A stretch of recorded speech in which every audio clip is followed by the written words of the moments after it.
I don't know what to tell you. It's winter number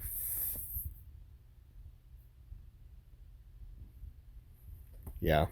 Anyhow, with it out like this, I may as well go in the shop, and I got a little project for that portable sawmill to hammer out. Doesn't have to look pretty, but we'll nail her out quick so the guy can get her back together. Let's get at her.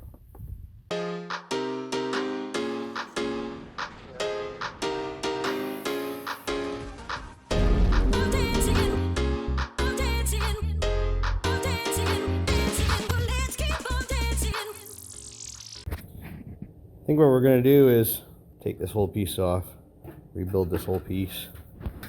So from there we made our template. You can see I made it oversized. That's so I can roll that top piece. And then I'm going to leave this piece on there. We'll see how that goes. So we started rolling it over.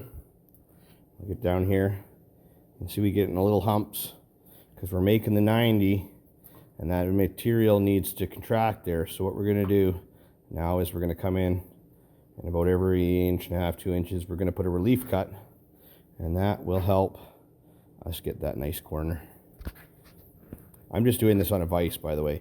I don't have an anvil, so use what you got available to you.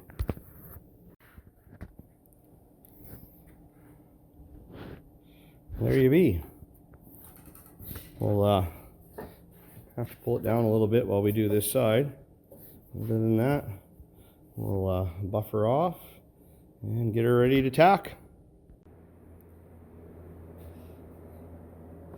There you have it. It ain't necessarily the prettiest in here. If I wanted to body fill it and hammer and dolly some more, this is a Sawblade chain guard. It is not need to be perfect. Nobody wants to spend the money to make this perfect, and I'm using that big bad boy to weld it up. This is as thin as that thing goes. It actually doesn't go this thin, but whatever, you get my point. I'm not a welder.